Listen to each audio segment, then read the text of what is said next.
So, what was it that Channing gave Marie that upset her so much? Well, it was the part of his journal that talked about her and the times they'd had way back when.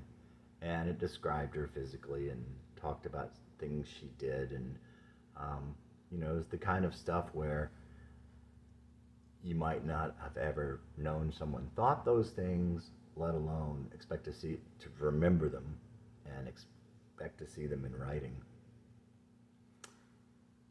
Wish it was okay how much I miss you.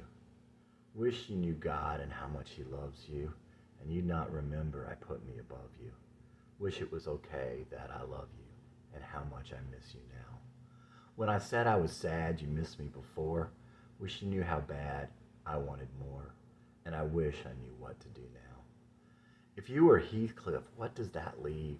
Is that what's the matter with me? Gorgeous was something I just wanted to be.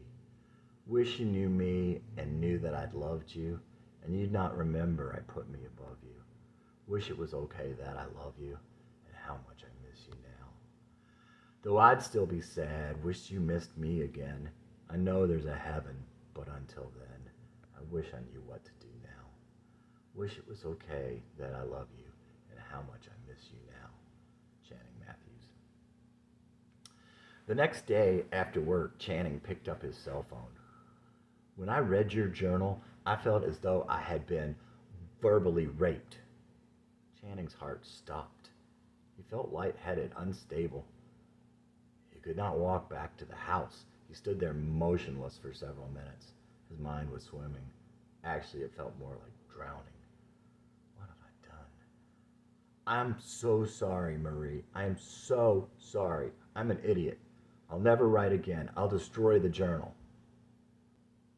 I have a strong need for privacy and a belief in people's right to be left alone. You don't know how it made me feel. I can't imagine what it would do to me if you published that. I don't have words to tell you how sorry I am. I read your note and I was devastated. I've had a glass of wine. I'm better now. But if you have any respect for me, you'll never put that out. After that night, Channing and Marie talked a few more times, but a cord had ruptured. Faith had been broken. In spite of Channing's best efforts, they would not meet again. Finally, without warning, at least without a warning, Channing could understand. Marie was gone. She changed her phone number so that he could not call her anymore. Channing was crushed. In one of their last short conversations, Marie had said, "We had a couple of moments," and that had hurt him so badly. Certainly, he thought, it was oh so much more than that. Channing believed that Marie had felt that way too, but that she could not bring herself to say those things out loud. The intimacy was too much already. He tried not to contact her, and he wrote her a silent goodbye in the form of a song, but he hoped that one day she would hear it. Wish it was okay, how much I miss you. Wish you knew God and how much He loves you, and you'd not remember I put me above you. Wish it was okay that I love you, and how much I miss you now. When I said I was sad you missed me before, wish you knew how badly I wanted more, and I wish I knew what to do now. If you were Heathcliff, what does that leave? Is that what's the matter with me? Gorgeous was something I just wanted to be. Wish you knew me and knew that I'd loved you, and you'd not remember I put me above you. Wish it was okay that I love you, and how much I miss you now. Though I'd still be sad, wish you missed me again. I know there's a heaven, but until then, I wish I knew what to do now. Wish it was okay that I love you, and how much I miss you now. Channing Matthews. The next he could recall, he was completely out of place. There was no time frame and no preface. It was as if a great curtain had gone up on a scene, somewhere in the middle of a play, from a previously blackened hall. He was in the middle of a great wood. The trees were quite tall and not too close together.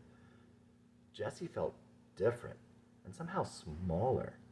There was something else too, something big, something that had changed everything, but something that Jesse couldn't quite bring into focus.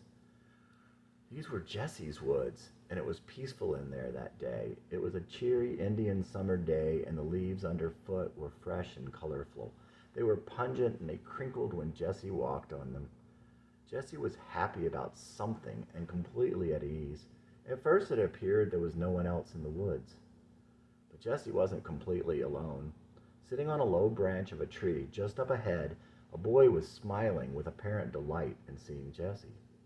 Jesse hollered to him in a somewhat soft and plaintive voice, but not without joy. "Why'd you run up ahead?" "'Cause I wanted to climb up here and watch you coming up the path," he answered with a sweet smile and sparkling eyes. The boy in the tree had long, straight blonde hair and blue eyes. There was part of Jesse's consciousness that seemed to float above the kids in the dream and didn't seem to know everything they knew. The boy looked very familiar, but Jesse could not see him very well from Jesse's vantage point. "There's some water just over that rise." The boy reached the ground just as Jesse got to the tree. "Come on!" And with that, the boy took Jesse's hand in his and started up the hill. Jesse's heart was beating fast, but even Jesse's heart felt different. Jesse felt flushed, and again there was something else. The water was a great pool that had formed where the bend in a stream had met a small, barely trickling waterfall. The surface of the water was like glass, but the reflection of the sky and the clouds made it unclear how deep it was. Jesse looked up at the taller boy standing over the pool and felt a strong sense of knowing and a strange adoration. Jesse's conscious mind seemed to meld again back into the Jesse in the dream and felt suddenly normal and not strange at all. The boy took Jesse's hand. His gaze turned to the water for Jesse to follow. "Look how pretty you are. That's what I get to see."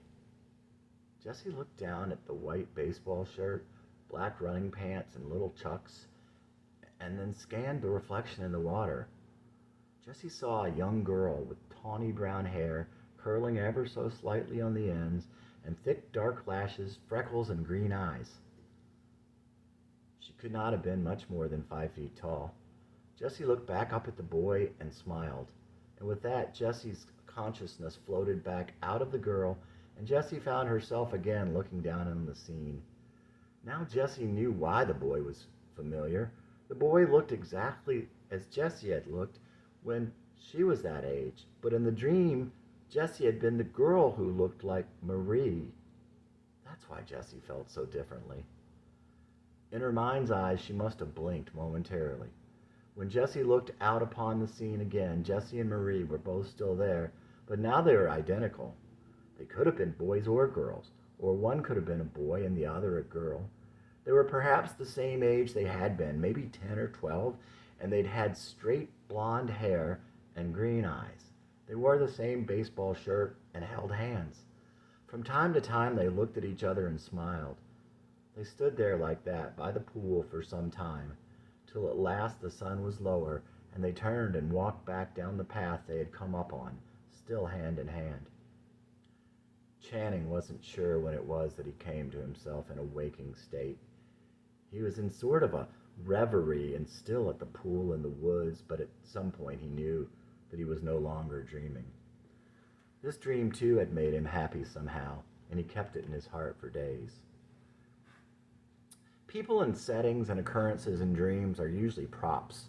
Dreams are usually about the feelings you have during the dream, but sometimes the dream is really about what it pretends to be about. His dreams were also deep and hidden. He'd not remember much, and the details would be lost.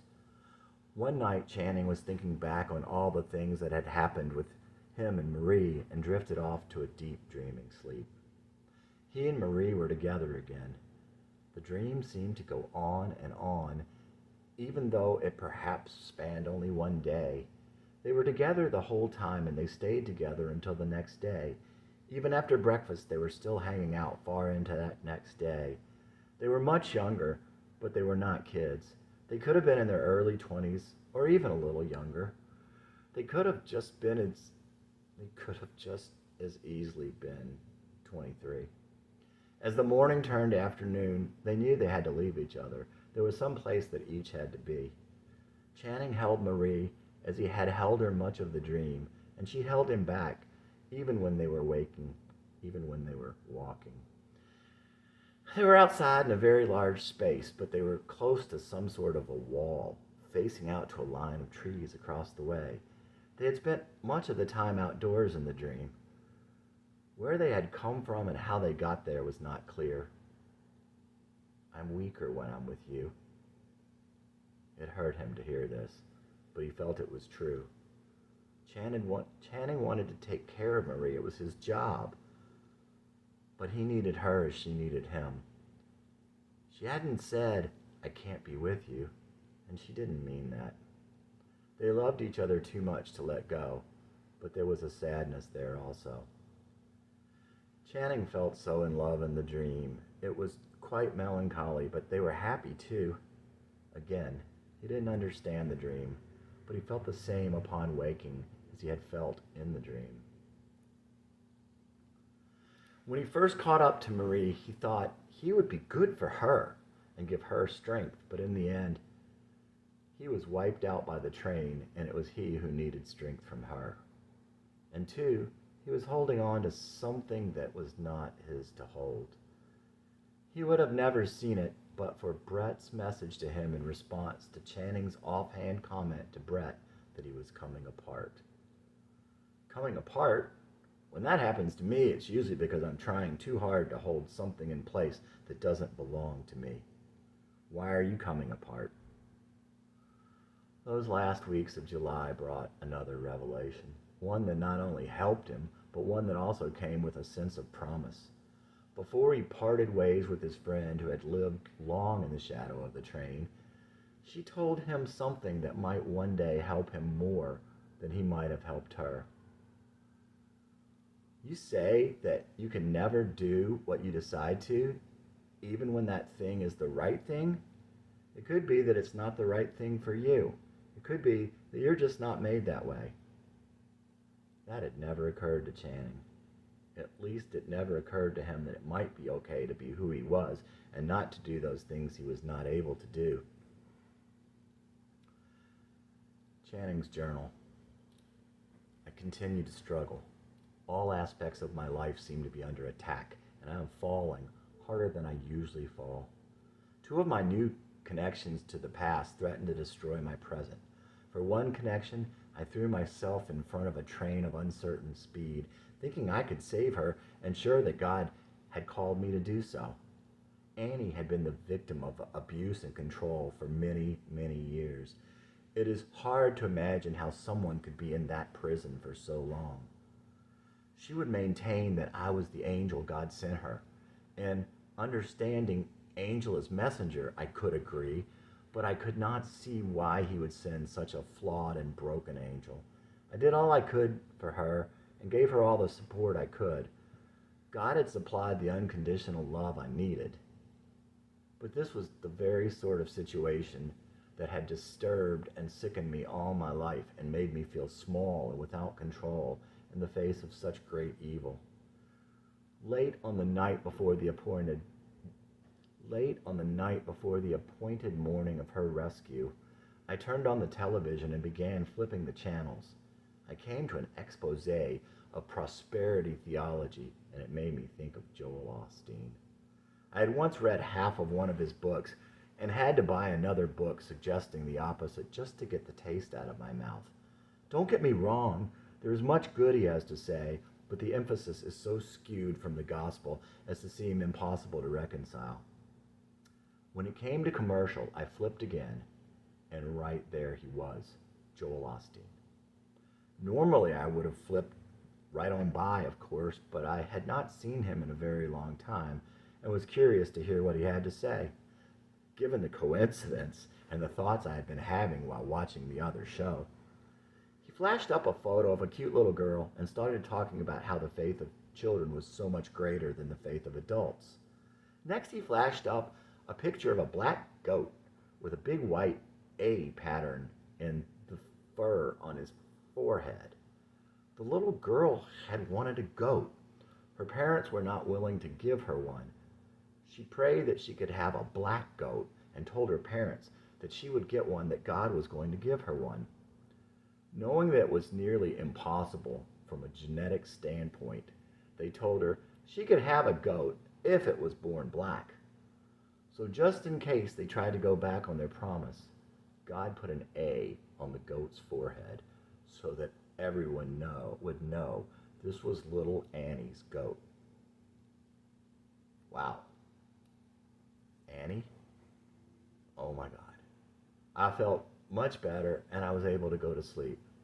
The next morning, I went and got her. A couple days later, I received a letter from John Eldridge saying that we tend to think that all will go well when we are in God's will, but no, that is when we will instead face terrible attacks. The timing was perfect, as bad stuff had already started to happen at home because of the situation. I had feared for Annie, but now I also feared for my wife and kids. Rachel had at first been supportive as she is so full of love and caring. She had told me, tell her that she can stay here. But things conspired to make Rachel begin to feel betrayed. Even the kids were upset. Rachel's friends, some of them our mutual friends, questioned how I could do such a horrible thing. One friend brought us guns. There was no support for my decision. I clung to the letter and to my faith that God called me to do this, knowing that it would be the last thing I would want to do. I tried to tell Rachel that it was something I had to do, that I certainly had no improper feelings for Annie, and I was out in the wrong, but she was barking up the wrong tree. I said that several times, but unfortunately, she never caught on to the part about the wrong tree and never asked me to elaborate. In the end, the train moved at no more than a crawl, but my ability to impact the situation paled in comparison to its ability to impact me. I gave what I could and ultimately would bail, not sure what I had wrought or what the future held for my friend. Annie would one day tell me that she felt she'd never be able to repay me for the things I had done for her. But in the interim, there came a time when she made it clear that she felt I had broken my promises to her.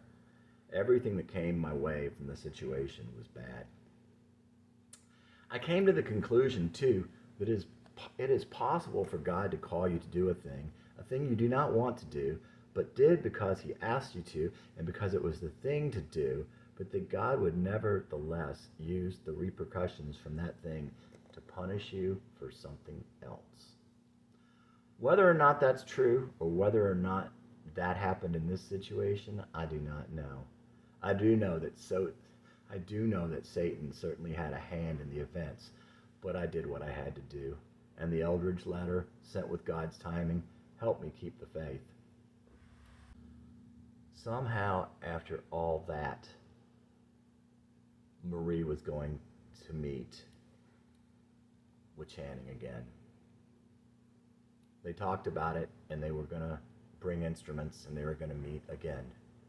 It had seemed all week that he and Marie would make music together at last. But when the day came for them to meet, it went all wrong. She was strung out from caffeine, and he was strung out from a disturbing conversation he had had with another person from his long ago past. Channing couldn't play or sing, and Marie was frustrated in her inability to follow. She told him she had no ideas how his melodies went. She said this was true even on the CDs he had given her. He was crushed. I should go. They hadn't been there 10 minutes. Please don't go now. He looked just as sad and helpless as he felt. He looked like a little boy who had just lost his best friend, and that was exactly what he felt was happening. Marie looked at him that way she did when he was like that. Okay, I'm just going to put this back in the car. I need to take a walk. Things were better when she returned, but there was a sense that something had broken. When it was time to go, Channing walked Marie to her car. They stood there talking for a while, and then it was time to part. He asked for a hug, and she told him, "You'll only want more." He said it was true, but that he wanted one anyway. Channing was agreeing that he would want more hugs. Marie had meant that he'd want more than just a hug. He realized that later. The next day, it went sideways again. They started out fine. She sent him a note that said she was sorry she had been frustrated, and he was grateful that she sent him the note. He told her that he thought they should try again. He was going to call her later, but before he could, there was a misunderstanding about something he had said. She didn't pick up. Channing cried long and hard that night, starting when he typed Marie a long email that felt final. The tears continued the whole blurry ride home. He could barely see the keyboard as he typed. Just guess I need to write 100 more shitty songs or a million. Maybe that was the answer to your question last night about why I wrote the words you found so offensive. Penance, or purgatory, or who deserves it more than me? To quote a line from some hack songwriter, I'm stuck with a debt I can't pay. If you are weaker when you are with me, run. Run like the wind. No, don't. Why should it be on you? Tell me. And that's even too much. You already told me last night that you are always weaker when with someone else. Anyone except for your uncle. That would include me. So you have told me. OMG. God, I am sorry. But a fool feeling sorry for himself ain't news. Only tell me if it's not true. I was going to call you back in a couple of minutes, but I won't. The night before, Marie had said, I guess it is about unconditional love. He remembered that as he typed the note. But as he typed the note, he thought, maybe that's not always enough. And he figured she had wanted to ask, why me? So he continued. There are many people out there who will love you. Find one who will love you unconditionally and build you up, someone who will give you what you need. If you need to know the reason why someone would love you, anyone who had a heart. You're cute, sweet, smart, vulnerable, have integrity and strength. They will like you, respect you, adore you. You are like them in ways that will make them relate to you and bond with you. They will be able to be intimate with you. They will be able to trust you. You will know them and they will know it. You won't judge them. They will be able to empathize with you, and you will be like them in ways they like, but not in the ways they do not like. They will feel a great attraction. You will be open to them. You will listen to them. You care and they will know it. You won't ask too much of them most of the time. You love music and the greatness in it. You'll give them attention. They will have something to give you. Channing's Journal, August 14th. Boundaries. I push the boundaries. Why? Because I want to know if you love me enough to still love me if I go too far. Why?